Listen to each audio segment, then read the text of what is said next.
Ah, I remember you.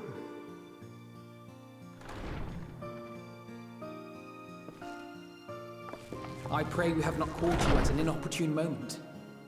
We wanted to offer our thanks for your kind words in the forum.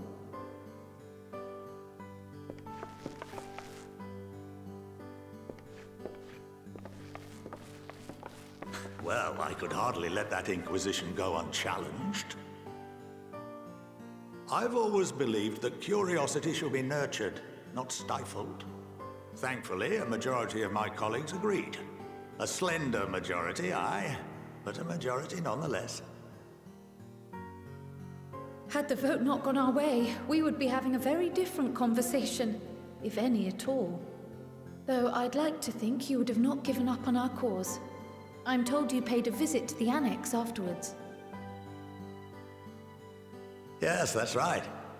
I was hoping to speak with the grandchildren of my dearly departed friends Galuf and Louisoix in a less dour setting. But it seems I just missed you.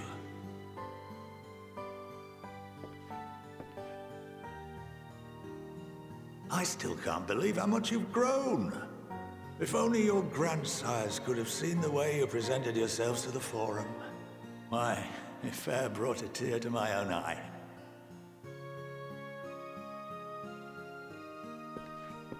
You must have the patience of a saint, putting up with this lot and their antics.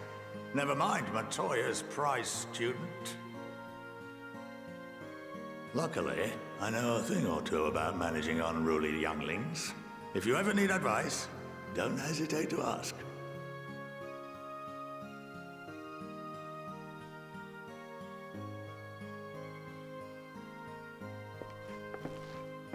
If I may, there is a rather more pressing matter we wish to discuss. What can you tell us of this duty that the Forum must fulfill? Nothing, I'm afraid.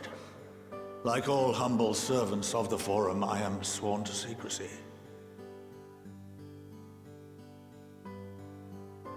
Or rather, I couldn't tell you if I tried.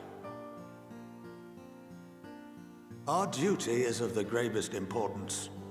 Furthermore, if the particulars were made public, it would incite widespread panic. As such, those entrusted with this duty have been bound by an enchantment, which prevents us from speaking of such matters without the express permission of the Forum. How is that even possible? It's been some time since I last gave a lecture. Please, take a seat.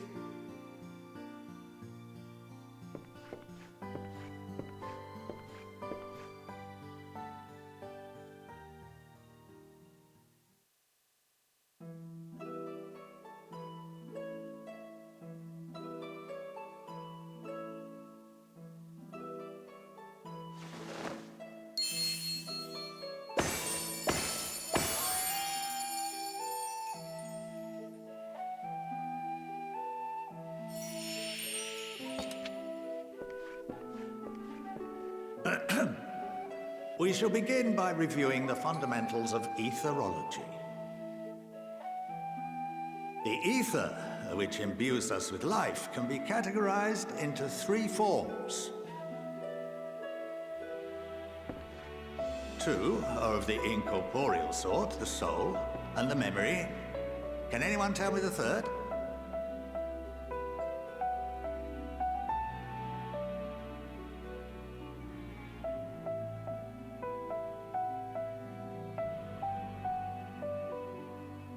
Not entirely inaccurate, but nor is it the answer I was looking for. That would be corporeal ether.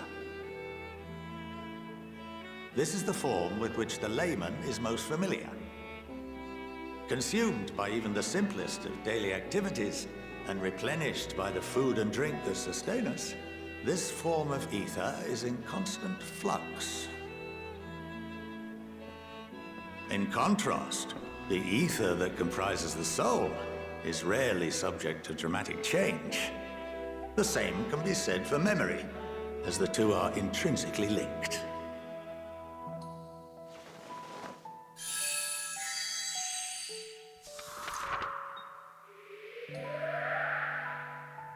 Picture the soul as paper, and memories as words written upon it. Now, what would happen if that paper was doused with ink? The same type of ether as comprises the memories.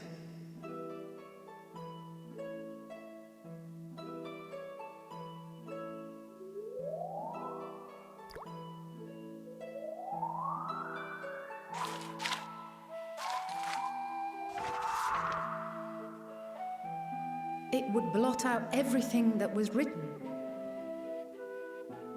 Precisely. We would be unable to recall the memories, and any activities that depend upon them would be hindered as well. In fact, this exact phenomenon was observed on a vast scale not so long ago. And what might that have been?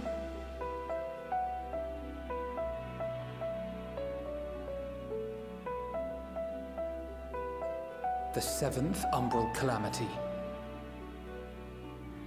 The people of Eorzea vividly recall Bahamut breaking free of the Lesser Moon and raining hellfire down upon the realm. But no one could seem to remember the events that followed immediately afterwards. Indeed. To this day, we have yet to determine whether it was an unintended consequence or a deliberate act. The enchantment which binds me and the rest of the Forum is based on a similar principle. And yes, it is a contravention of the Sharlayan prohibition against the practice of memory manipulation. Only when a new member is inducted and told of our great duty are they subjected to the process. A necessary evil.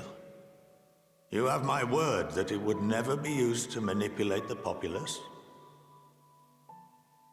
I should hope not. But can this enchantment be dispelled and your memories restored? If 9/10 of our members give their approval, then the process may be reversed. Then, and only then, would we be able to speak freely to others of our sacred duty. Barring that, we must wait until we return to the ethereal sea.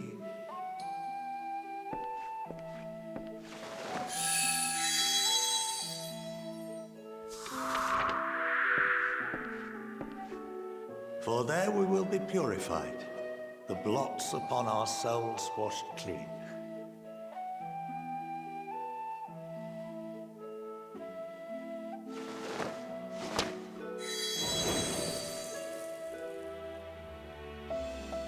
And our memories drift apart and dissolve, rather defeating the purpose, I suppose.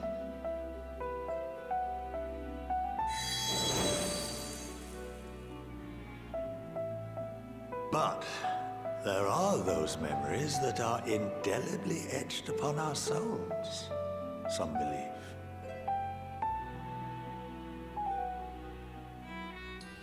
What happens after that? We are reduced to pure ether, coalesce with that of others, and create souls anew. Alternative schools of thought assert souls remain whole and return to the corporeal world, reborn into another form. Both theories have their proponents. Personally, I consider each equally probable.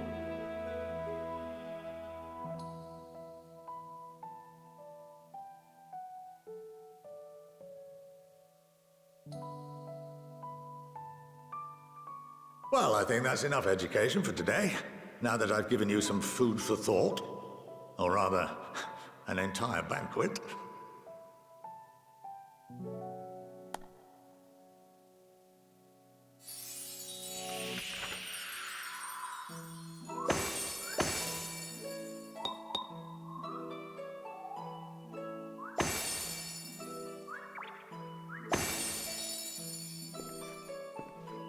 I would remind you that although I'm unable to assist you with certain matters, the resources at my disposal may still be of use to you. I'll arrange for you all to be given the run of Phenomenon, Of course, as associate to our alumni and the students of Baldessian, this privilege is extended to you as well, my friend. Oh, and I suggest you speak with Ki Aliapo. She's well known among the artisans of Sharlayan, and her network of contacts may prove useful in your search for knowledge. I wish you all the best in your pursuits, wheresoever they may take you.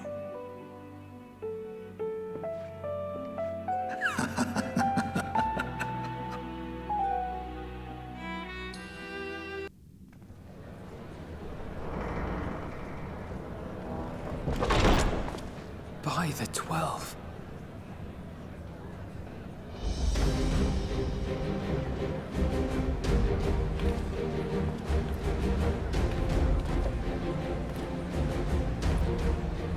Glad you could join us.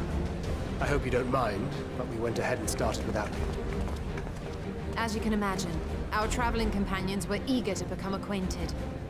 'Tis a rare thing indeed to see such a diverse and talented group of individuals assembled for a single purpose. We fight not only for the sake of Eorzea, but for the entire world, including the people of Garlemald. Much rides on the efforts of the Ilzabard contingent. Indeed, which is why I am glad to find myself in the company of many trusted comrades, yourselves included. Lucia! I have come at the behest of Lord Emmerich, who has honored me with the role of Ishgard's representative. And for the good of all nations, not least my former homeland, I am determined to see this mission through to its end. We have a hard road ahead of us, but walk it we shall, together.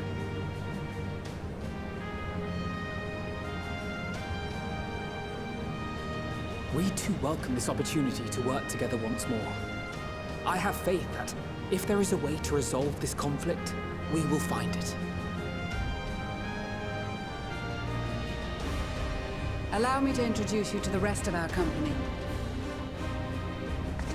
Everyone! If I may have your attention.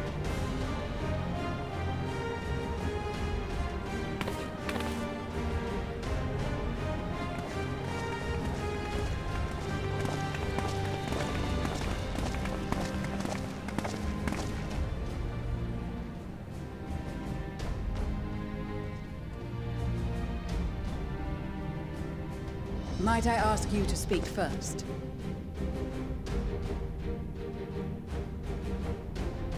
If I must. I am Arun Senna, spokesman for the Gridanian delegation, here on behalf of my esteemed sister, the Elder Seedseer. We shall provide support and protection to those in need during our time in Garlemald. To that end, I am joined by healers selected by the Conjurers Guild, with the Order of the Twin Adder's Finest serving as our escort.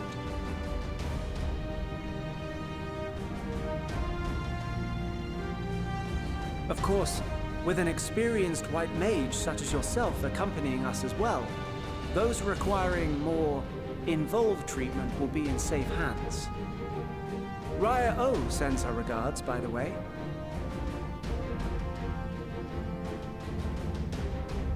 Suppose I'd better say my piece.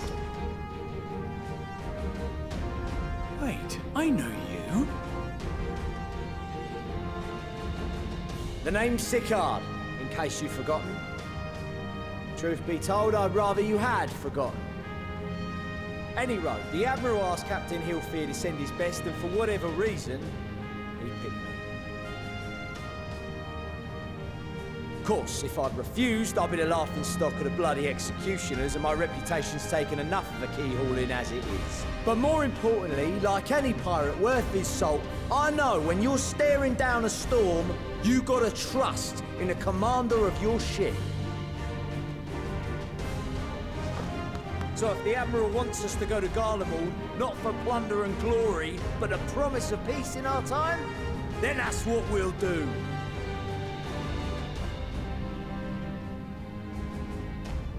Since we all know how much the Empire loves its steel, we thought we'd bring along a few smiths to make the most of it. Give them a pile of scrap and they'll cobble together anything you fancy. Of course, just like the Gridanians, we got fighters of our own. We might have come with a more constructive purpose in mind, but we're more than capable of cracking skulls, believe you me. Well, you're certainly raring to go. Then again, so are we. The most dependable warriors of Uldar and Alamigo have assembled at the Sultana and General Aldin's behest.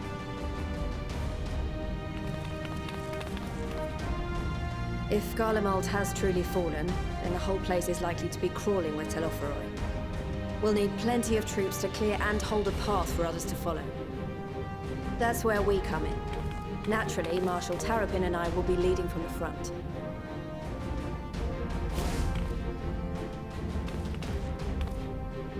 It's been some time since I last saw you in your element on the battlefield. From what I've heard, you've become pretty fearsome yourself. Master Matoya, the Avatar of Destruction.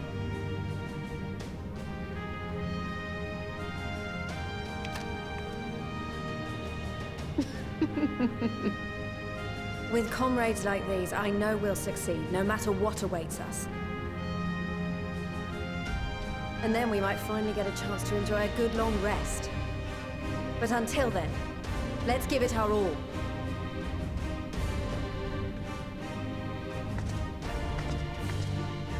As for Ishgard, we Temple Knights have come in force to uphold our nation's commitment to the peace and welfare of our allies. The bitter cold of Garlemald is a formidable enemy in of itself. Our experience fighting in ice and snow will prove invaluable in the days ahead. Accordingly, I have been designated commander of the Ilzabad contingent. I will do all in my power to provide you with the leadership and guidance you require. The four high houses, House Hylinart foremost among them, have arranged for a host of machinists to join us on our mission. Their knowledge of Imperial Magitech is sure to be a great boon. They will address any problems of a technical nature, together with the smiths of Limpsa Lomitsa. There is another awaiting introduction. Lord Emanolain! Ah, yes. Emanolain de Forton, at your service.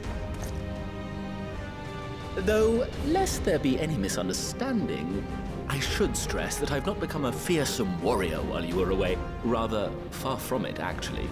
My brother, in his infinite wisdom, decided this would be an excellent chance to make something of myself.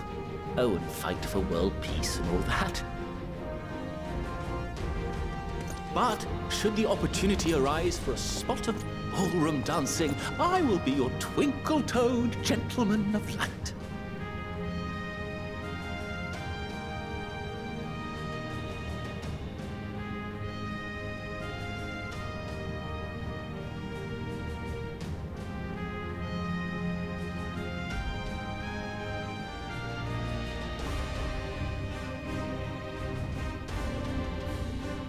Huzzah! I cannot wait to regale Honoroa with my tales of daring do. I believe that concludes introductions for the Grand Company of Eorzea. Our allies from the Eastern Alliance were due to arrive some time ago, but it would appear they have been delayed.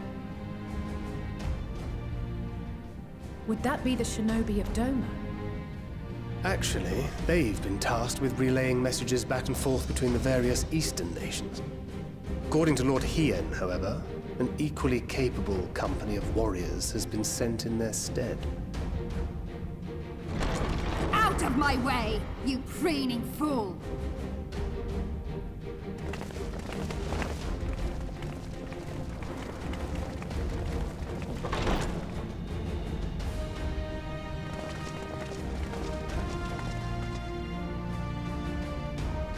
Forgive us for coming late. We are the delegates of the Eastern Alliance. Tirana, and you've brought company. For battle and blood we come, as the steppe is sorely lacking in both. No towers befoul our lands, so we marched on those of Doma, only to find them beyond our reach. But now our thirst for slaughter will be slaked. No quarter to the enemy! Sadu Hatun, no. We go to make peace with the Iron Men, not war. Warriors of the Steppe, we've heard many tales of your bravery. We welcome you as allies. And these other ones you have brought are... Members of the Dalmascan resistance group, Lente's Tears.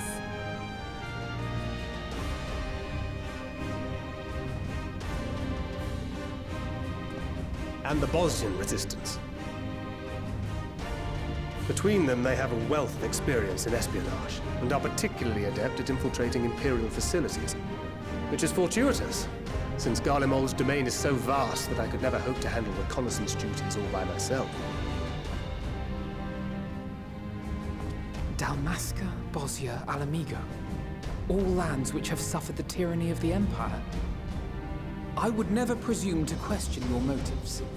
Nevertheless, I must reiterate that our goal is to aid the victims of the Telophoroi, the common folk of Garlemald. And they are victims, make no mistake. Though I understand that many may struggle to see them as such. You're more right than you know. For every one of us that answered the call, there were a dozen that refused. Not only in Alamigo, but everywhere we went. And who could blame them? The Empire's always been the enemy. But after seeing what we've seen, fighting and working against and with Garleans, there's no denying the simple truth. They're just people. No different from you or I. They've got their share of liars and murderers, but so do we. So do we all. Fordola, who once swore herself to Garlemald, has proven herself a trusted ally time and time again. Every Eorzean here knows Cid Garland, the Imperial defector who shared with us countless technological wonders. Gaius bloody Baelsar himself is working to help rebuild Wurlid, a nation he once conquered. So you can believe me when I say that every fighter here understands and accepts that the Imperials are not monsters and are deserving of help. Or at least that they were able to put aside their feelings for the greater good. It won't be easy, but we're all determined to make this world a better place.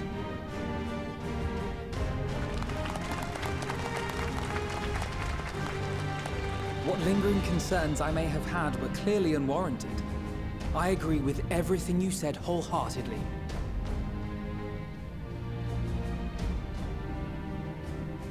Then we are in accord. Now, let us review our strategy.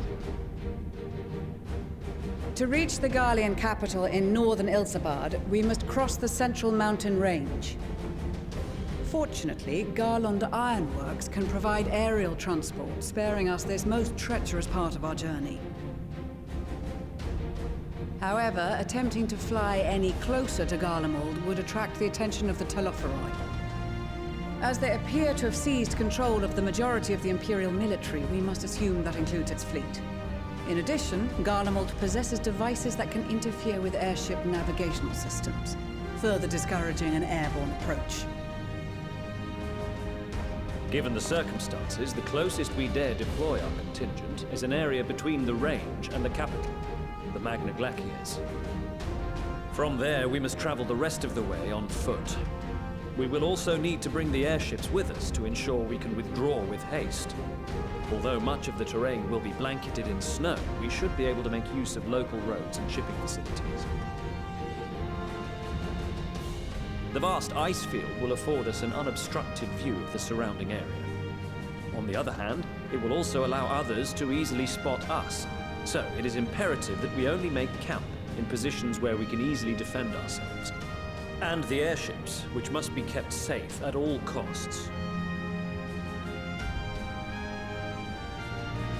We cannot account for every possibility, so we must be prepared to think on our feet. We will be tested. Sorely tested, I expect. But for our homes and for our people, and a people not our own but in need, we will succeed. Spare no effort in your preparations. Once we depart, there is no turning back.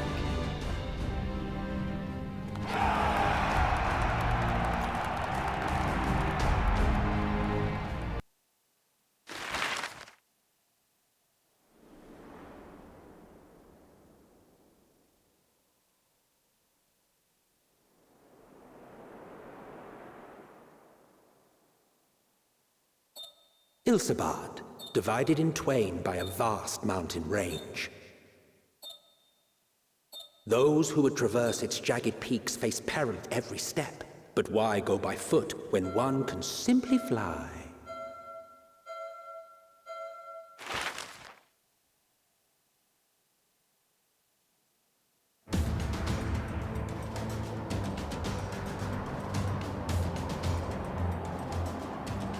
On the outskirts of the Imperial capital, in the frozen wastes of the Magna Glacius,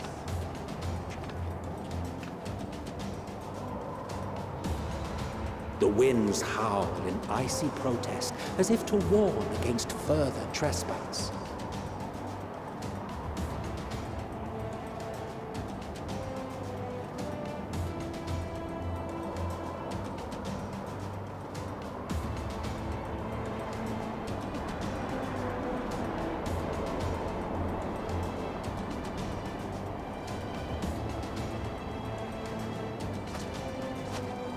We've received word from Thancred's reconnaissance party.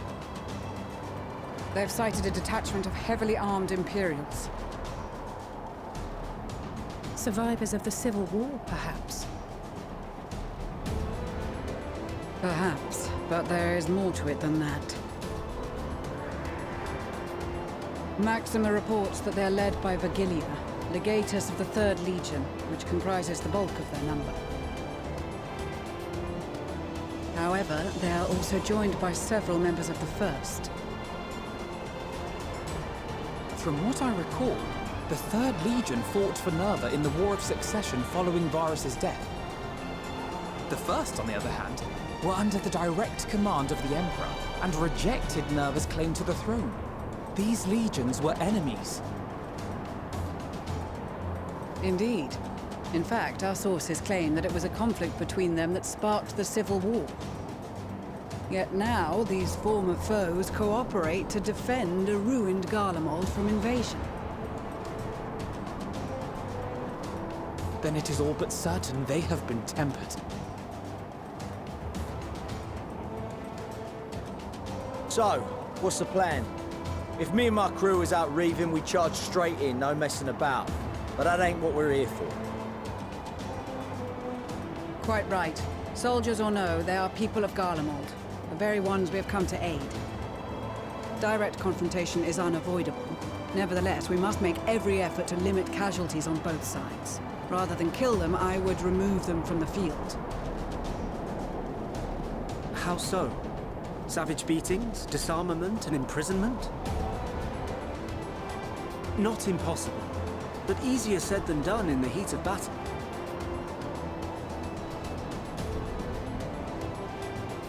Having observed the opposition, I imagine Thancred had something to suggest? He did. He and the other scouts have already infiltrated a supply depot some distance beyond the Imperial detachment's current position. Stored within is a stockpile of Magitech armaments, and once we give the signal, Thancred's team will destroy them all. In so doing, we will deprive frontline troops of materiel, and likely force the detachment to send men to investigate. Divide and conquer. Not a bad idea. Once the scouts have finished their preparations, we will split into 2 groups. The first will form the vanguard, while the other brings up the rear with our supplies.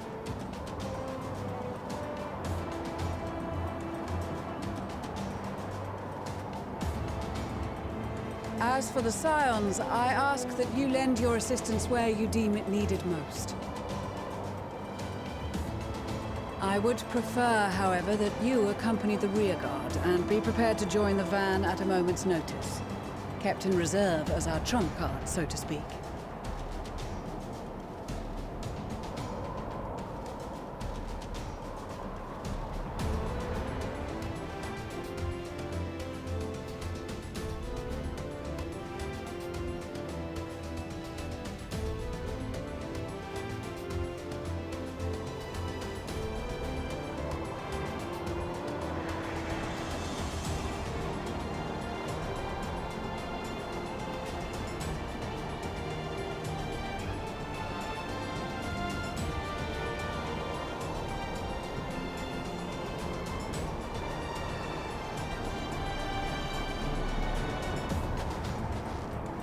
Your proposal was well received. More specifically, they asked that we destroy the Imperial's toys in as spectacular a fashion as possible. Istola always did have a flair for the dramatic. She's not an easy woman to please, but I shall do my best to satisfy her thirst for fireworks. All right, once more for my peace of mind. Our first objective will be to rig the enemy's Magitech with explosives. After we've withdrawn to a safe distance, we'll detonate them remotely. Our second will be to issue a deactivation command to the automated units via the control terminal. If our calculations are correct, this signal should reach those deployed on the front line, giving our friends a much-needed upper hand. The blizzard will help us stay hidden, so let's aim to get in and out before it passes. Trust in the plan, and we should all live to see tomorrow.